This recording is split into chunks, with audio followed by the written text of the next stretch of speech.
Chers amis, bonsoir. Je me fais rare, comme les terres rares qui sont volées à certains pays pour alimenter les portables. Je me fais rare, pareil que la terre. Enfin voilà, en fait je passe beaucoup de temps à jardiner, j'étais même de très mauvaise humeur ce midi, pour la simple raison que je venais d'arracher de l'herbe au goûteux pendant au moins 3 heures, 2-3 heures, et donc j'en avais vraiment ma claque, voilà. Et c'est ça quelquefois jardiner, quand on a des dites mauvaises herbes, c'est pas toujours marrant des fois, surtout quand on jardine seul. Bon, mais c'est pas pour ça que je prends le micro ce soir. On va parler foot un petit peu. Foot. Alors, en fait, hier soir, bon, je le dis en vidéo, je l'expliquais sous la vidéo, mais je n'arrive pas à me concentrer sur le foot. Je suis désolée, même quand c'est l'équipe de France, je n'y arrive pas. Bon. J'y arrive pas, pourquoi? Il se trouve que dans une vie antérieure, mon ex était complètement fan de foot, et donc je pense qu'il y a un phénomène de rejet, quoi. C'est indéniable. Bon, ceci dit, on va envisager les choses sous un angle... comment dire, je vais essayer de faire abstraction de ça, quoi. Parce que, non pas parce que c'est l'intérêt du pays, particulièrement, ça n'est pas pour ça que je fais abstraction de ça, mais c'est parce que je considère, pour moi le foot en fait c'est un peu comme du jonglage. Non mais c'est vrai, c'est un peu comme du jonglage avec les pieds. Je veux dire, par exemple, quelqu'un qui... Je suis aussi admiratif, par exemple, devant un footballeur qui est vraiment doué, techniquement, que devant quelqu'un qui va savoir, je sais pas, être équilibriste, être acrobate, ou être... le fait d'avoir une intelligence spatio-temporelle, parce que c'est comme ça que ça s'appelle, une forme d'intelligence spatio-temporelle, c'est quelque chose qui m'épate, vraiment, quoi. En fait, moi j'aime bien le foot quand il y a des buts, quoi. Il n'y a que les buts qui m'atteignent. Ce qui se passe avant, je m'en fous un petit peu.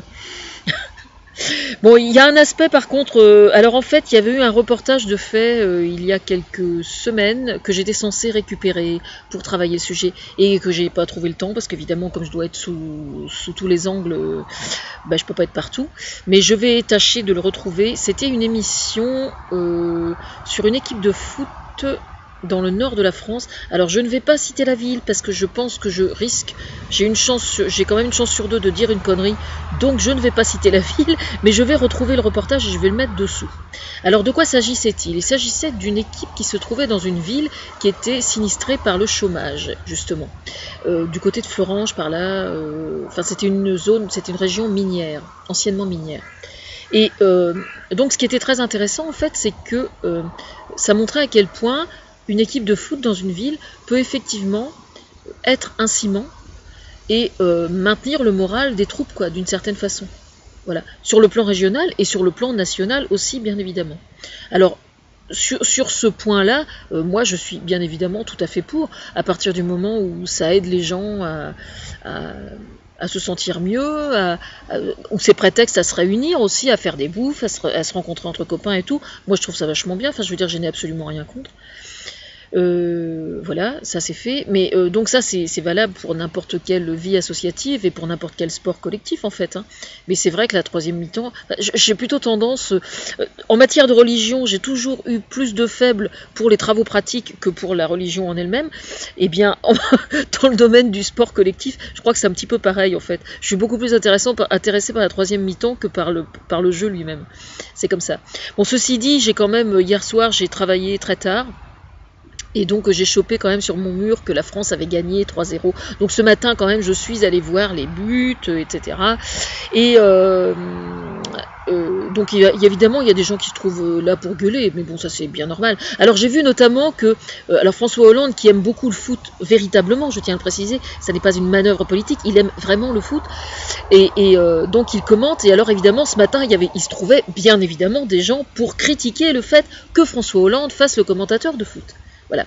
Alors, la dame en question, c'est une espèce de résurgence du féminisme de droite. C'est Valérie Pécresse. Valérie Pécresse, ce matin, donc, faisait un article en disant que était-ce bien raisonnable, quand même, pour le chef de l'État de jouer les commentateurs sportifs, quoi. C'est vrai. C'est vrai qu'alors, les féministes de droite sont quand même extrêmement rares. je voudrais bien savoir où elles sont passées, moi, parce que je n'en entends absolument jamais parler, donc je suis extrêmement inquiète. Franchement, dans une démocratie, ne pas avoir de féministes de droite, je pense que il y a quand même un souci à se faire. Alors, est-ce qu'Elisabeth Lévy est partie en vacances? Je ne sais pas exactement.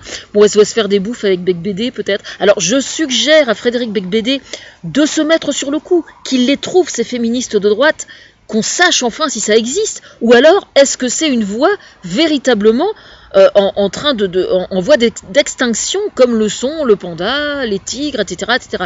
La féministe de droite, visiblement, est effectivement en voie de disparition. Alors oui, je m'en prends encore une fois à Frédéric Becbédé, et la hache de guerre n'est toujours pas déterrée, n'est toujours pas enterrée, pardon, et elle ne le sera pas tant que je serai maintenue sous tutelle. Voilà. Il va falloir faire avec, hein. Enfin voilà, sinon j'avais l'intention d'aller faire un reportage sur des petits footeux à Motteville, ça tient toujours, excepté bien évidemment si je n'ai pas satisfaction à la date en question, et dans ce cas-là j'annule. Dans ce cas-là, j'annule tout. Comme la chanson de Jeanne Chéral au sujet de Sarkozy, j'annule tout. Voilà. Oui, mais moi c'est vrai, c'est ça le problème.